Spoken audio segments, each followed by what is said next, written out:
राधे राधे आप सभी को। आज हम आपको बताएंगे कि कुत्ते ने शिव जी को बताई मनुष्य की 4 घिनौने काम जो बहुत ही गंदे हैं पर सच है।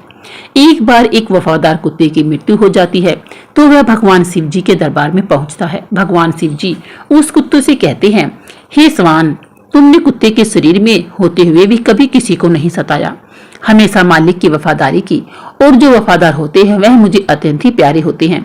अतः मैं चाहता हूँ कि अब की बार मैं तुम्हें मनुष्य के रूप में पृथ्वी लोक पर भेज दूं, जिससे तुम मनुष्य के रूप में पृथ्वी पर सुख भोग सको, क्योंकि मनुष्य योनि सबसे श्रेष्ठ योनि है, जिसे पाने के लिए देवता भी तरसते हैं। भगवान शिव जी की बात को सुनकर वह कुत्ता कहता है, हे प्रभु, हे शिव भगवान, आप चाहे मुझे किसी भी रूप में पृथ्वी पर लोक पर भेज दीजिए, परंतु मनुष्य के रूप में कभी भी मुझे पृथ्वी पर मत भेजना। फिर भगवान शिव जी कहते हैं, आखिर ऐसा तुम क्यों कह रही हो? तो कुत्ता कहता है, हे भोलेनाथ, मैंने मनुष्य को कुछ ऐसे घिनौने काम करते हुए देखा है जो बहुत ही गंदे हैं। भगवान शिव जी कहते हैं, यदि यह सत्य है तो हम भी जानना चाहते हैं कि तुमने मनुष्य को ऐसे कौन से घिनौने काम करते हुए देखा है जो बहुत ही गंदे हैं, जिसकी वजह से तुम्हें मनुष्य योनि से नफरत हो गई है। फिर कुत्ता भगवान से कहता है, हे प्रभु, यदि आप जानना ही चाहते हैं तो सुनिए। कुत्ता भगवान से कहता है, हे प्रभु, एक बार एक पंडित जी काशी में विद्या अध्ययन करने के लिए गए हुए थे। उन्होंने 12 वर्ष तक पढ़ाई की। जब उन्होंने सब कुछ पढ़ लिया तो पढ़ने के बाद वे वापस अपने घर को लौट आए और अपने पिताजी से कहा कि हे पिताजी, मैं सब कुछ पढ़कर आया हूँ, मुझे अब कुछ याद है, आप मुझसे कोई भी प्रश्न पूछो, मैं उसका तुरंत ही उत्तर दे दूंगा। पंडित जी के पिताजी कहने लगे, ठीक है बेटा, जब सब कुछ तुम्हें याद है तो मेरे एक छोटे से प्रश्न का उत्तर दे दो। पंडित जी कहने लगे, ठीक है पिताजी, पूछिए। पिताजी ने पूछा, मुझे सिर्फ इतना बताओ कि पाप के बाप का नाम क्या है। फिर पंडित जी ने सोचा कि पाप का बाप, यह तो मैंने कभी भी नहीं पढ़ा, जो किताबें मैंने पढ़ी थी उनमें कहीं भी नहीं देखा। फिर तो पंडित जी रात भर किताबें पढ़ते रहे, परंतु पाप के बाप का नाम उन्हें नहीं मिला। पंडित जी के पिताजी कहने लगे, जब तुम्हें पाप के बाप का नाम नहीं मालूम तो तुमने क्या खाक पढ़ाई की है? अभी तक तुम्हें पाप के बाप का नाम भी नहीं मालूम हुआ। अपने पिताजी की बात को सुनकर पंडित जी कहने लगे, आखिर मैं ब्राह्मण का बेटा हूँ, पिताजी आप चिंता ना करें, मैं पाप के बाप का नाम ढूंढ कर ही वापस आऊंगा, चाहे इसके लिए मुझे 12 वर्ष और क्यों न बीत जाएं। अपने पिताजी से इतना कहकर पंडित जी पुनः काशी के लिए रवाना हो जाते हैं। फिर कुत्ता कहता है, हे प्रभु, जब पंडित जी घर से काशी के लिए रवाना हो गए तो रास्ते में उन्हें बहुत तेज प्यास लगती है। उन्हें एक घर दिखाई देता है तो पंडित जी उस घर में जाते हैं और वहां जाकर कहते हैं, मुझे बहुत जोर से प्यास लगी है, अगर घर के अंदर कोई हो तो मुझे पानी पिलाए। घर के अंदर से एक स्त्री निकलती है और पंडित जी को पानी पिलाती है। पंडित जी पानी पीते हैं और पानी पीने के बाद पंडित जी उस औरत से पूछते हैं, यह घर किसका है? वह स्त्री कहती है, पंडित जी, आपको यह बात पानी पीने से पहले ही पूछ लेनी चाहिए थी कि यह घर किसका है। अब तो आपने पानी पी लिया है और अब आप पूछ रहे हैं कि यह घर किसका है। तो सुन लो पंडित जी, यह घर एक वेश्या का है, मैं एक वेश्या हूँ। पंडित जी ने जैसे ही वेश्या का नाम सुना तो वह उन्होंने एकदम से अपने कान पकड़ लिए और कहने लगे, शांतम पापम, मेरे द्वारा पाप हो गया, मैंने एक वेश्या के घर का पानी पी लिया। पंडित जी मन ही मन सोचते हैं, पाप का पाप तो मिला नहीं, एक पाप और हो गया। वही वेश्या कहने लगी, हे पंडित जी, आप कहाँ जा रहे हैं? पंडित जी ने वेश्या को सारी बात बता दी और कहा कि मैं पाप के बाप का नाम ढूंढने जा रहा हूँ जो मुझे काशी में मिलेगा, इसलिए मैं दोबारा काशी पढ़ने जा रहा हूँ। पंडित जी की बात को सुनकर वेश्या ने सोचा कि 12 वर्ष काशी पढ़कर आए हैं तो भी इन्हें नहीं मालूम कि पाप के बाप का नाम क्या है और पुनः काशी पढ़ने के लिए जा रहे हैं। मगर यह जरूरी नहीं है कि पंडित जी जब काशी जाए तो उन्हें पाप के बाप का नाम मालूम हो जाए। जब यह मेरे पास आए हैं तो क्यों ना मैं ही इन्हें बता दूं कि पाप के बाप का क्या नाम है, फिर इन्हें इतनी दूर नहीं जाना पड़ेगा। ऐसा सोचकर वेश्या पंडित जी से कहती है, पंडित जी, आपको बाप के पाप का नाम मालूम करना है तो काशी जाने की जरूरत बिल्कुल भी नहीं है, बाप के पाप का नाम तो आपको मैं भी बता सकती हूँ। यह सुनकर पंडित जी कहने लगे, यदि तुम मुझे यह नाम बता दो तो फिर मुझे इतनी दूर क्यों जाना पड़ेगा? वेश्या कहने लगी, ठीक है पंडित जी, मैं आपको बाप के पाप का नाम बताऊंगी। वेश्या पंडित जी से कहती है, आप बहुत थक चुके हैं, आप काफी दूर से चलकर भी आए हैं, इसलिए आप थोड़ी देर आराम करें, तब तक मैं आपके लिए भोजन बना देती हूँ। फिर भोजन करने के बाद मैं आपको बताऊंगी कि पाप के बाप का क्या नाम है। फिर कुत्ता शिव जी से कहता है, हे प्रभु, जब वेश्या ने कहा पंडित जी आप भोजन कर ले, उसके बाद मैं आपको बाप के पाप का नाम बताऊंगी, तो पंडित जी कहने लगे कि मैं तेरे घर का भोजन कैसे कर सकता हूँ, मैं भोजन कदापि नहीं करूंगा, पानी पी लिया उसका भी प्रायश्चित कर रहा हूँ। पंडित जी की बात को सुनकर वेश्या कहने लगी, कोई बात नहीं पंडित जी, मैं आपको दाल, आटा, घी, शक्कर सब दे देती हूँ, आप स्वयं ही भोजन बनाकर खा ले।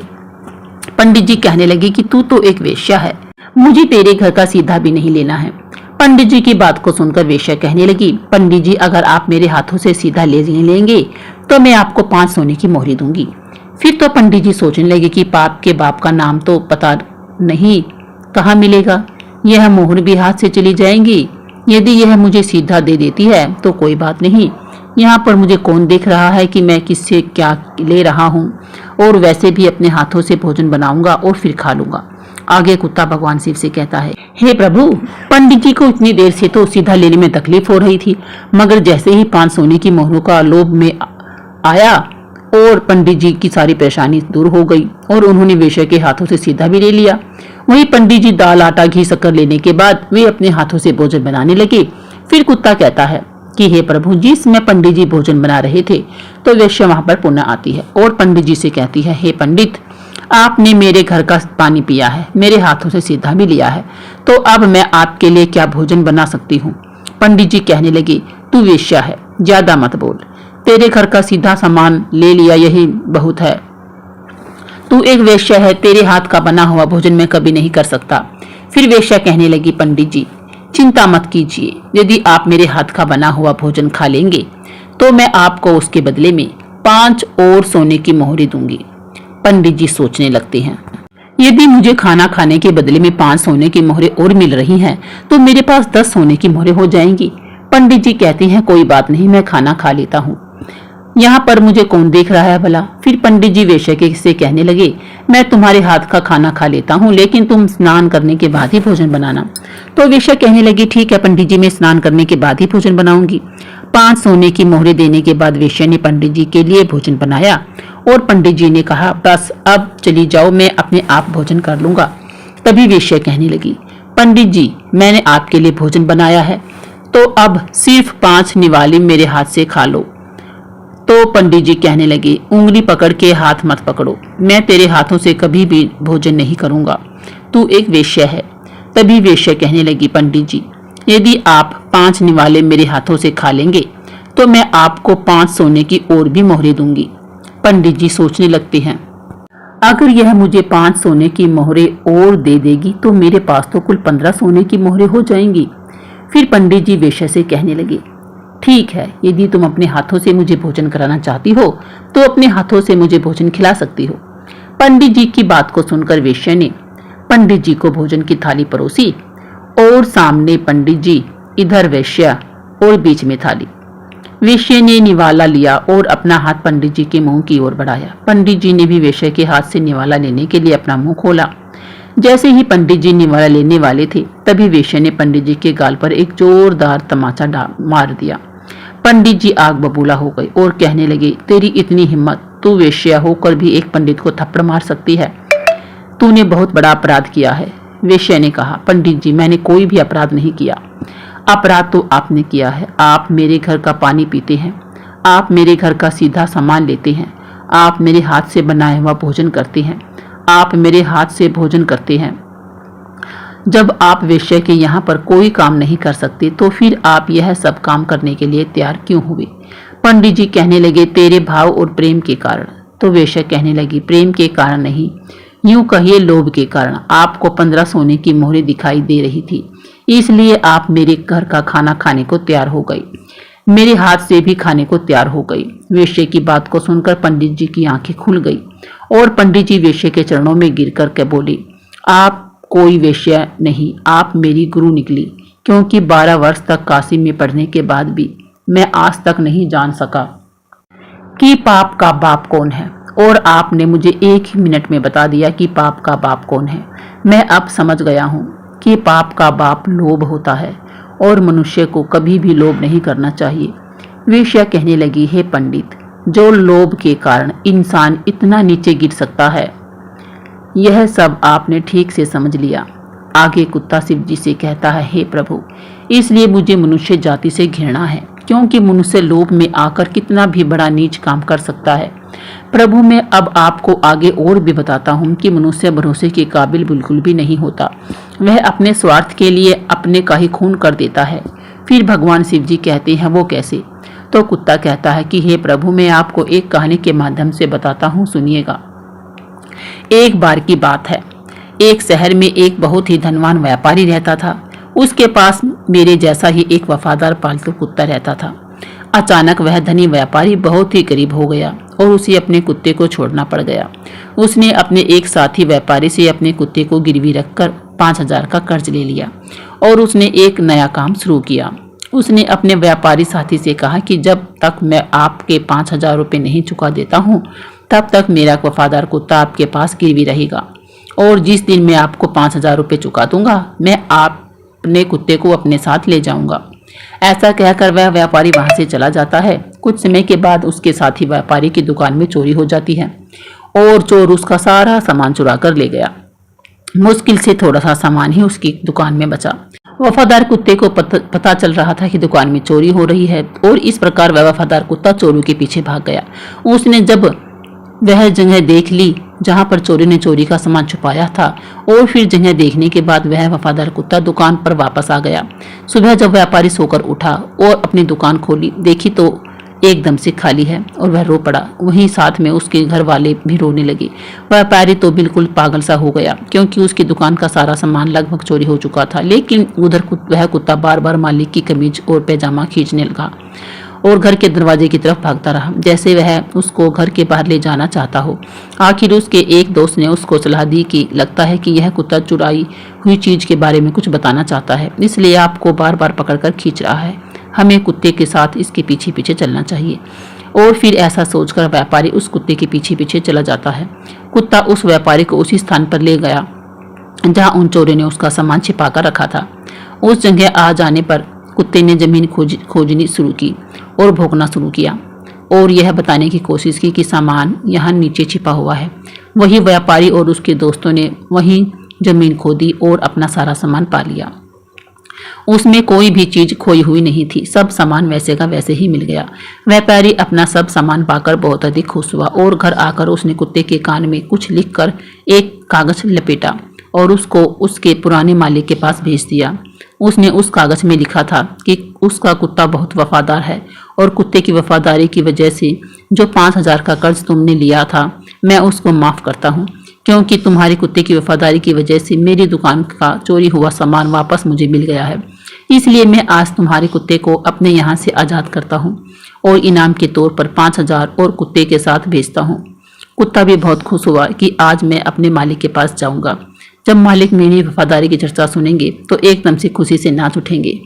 व्यापारी ने जब अपने कुत्ते को वापस आते हुए देखा तो उसने सोचा, लगता है मेरा दोस्त अपना पैसा वापस मांग रहा है, इसलिए उसने मेरे कुत्ते को मेरे पास भेजा है। मेरे पास अभी भी पैसे नहीं हैं, मैं इसे कहाँ से दूंगा? अभी तो मैं अपने नुकसान की भरपाई भी नहीं कर पाया हूँ, इसलिए मैं ऐसा करता हूँ कि मेरे घर का पता केवल इस कुत्ते को ही मालूम है। यदि मैं इस कुत्ते को ही मार दूँ तो फिर वह व्यापारी मेरे घर तक अपना कर्जा लेने के लिए कभी नहीं आ सकता। ऐसा सोचकर वह व्यापारी अपने वफादार कुत्ते की तरफ तलवार लेकर दौड़ता है और कुत्ते के सिर को काट देता है, जिससे वह कुत्ता मर जाता है। कुत्ते के मर जाने के बाद कुत्ते के दाएं कान से एक कागज गिर जाता है। इस कागज को पढ़कर उस व्यापारी को बहुत दुख होता है। कुत्ता कहता है, हे प्रभु, मैं इसलिए मनुष्य जाति से घृणा करता हूँ कि मनुष्य अपने स्वार्थ के लिए किसी भी हद तक गिर सकता है। वह अपने स्वार्थ में आकर अपनों का ही खून कर देता है। कुत्ता फिर आगे कहता है कि हे प्रभु, मैंने जो भी घटनाएं और देखी, मैं उनको संक्षेप में आपको बताता हूँ। हे प्रभु, मनुष्य विश्वासघाती होता है, लालची होता है, स्वार्थी होता है, चरित्रहीन होता है, जो अपनी स्त्री होते हुए भी पराई स्त्री के चक्कर में फंस जाता है, अतिथि का अनादर करने वाला होता है, स्त्रियों का अपमान करने वाला होता है, निर्दोष को दोष लगाने वाला होता है। अतः मैं कह सकता हूँ कि मनुष्य वह सारे नीच काम करता है जो नरक के द्वार खोलते हैं।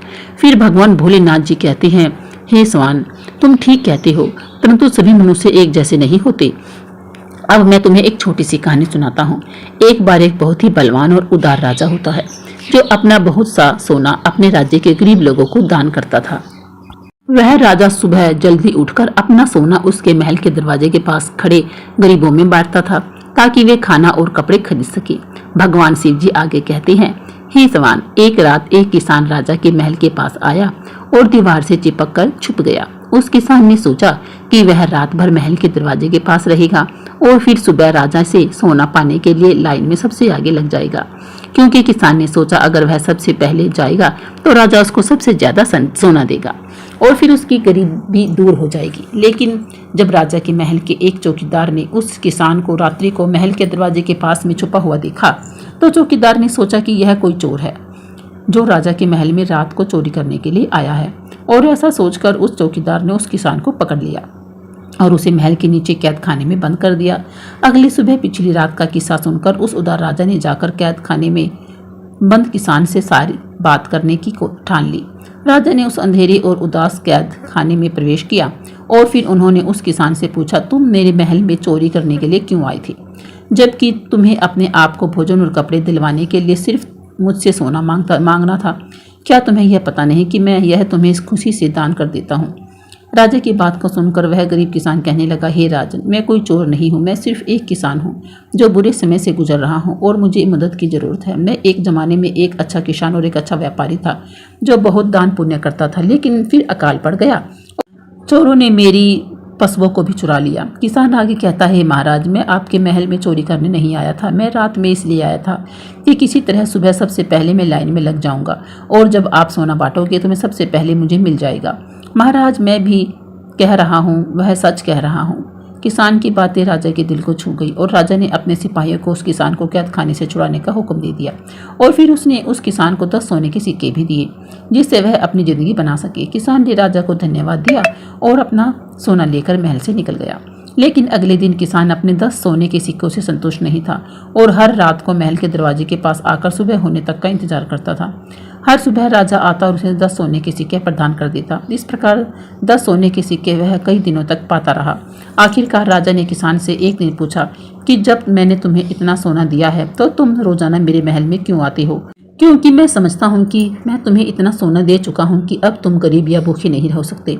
किसान कहता है, महाराज, मैं आपके जैसा बनना चाहता हूँ। राजा कहने लगा, यदि तुम मेरे जैसे बन जाओगे तो क्या तुम इस राज्य के गरीबों की मदद करोगे? तो किसान ने कहा कि महाराज, यदि मैं आप जैसा बन जाऊंगा तो मैं इस राज्य की गरीबी मिटा दूंगा।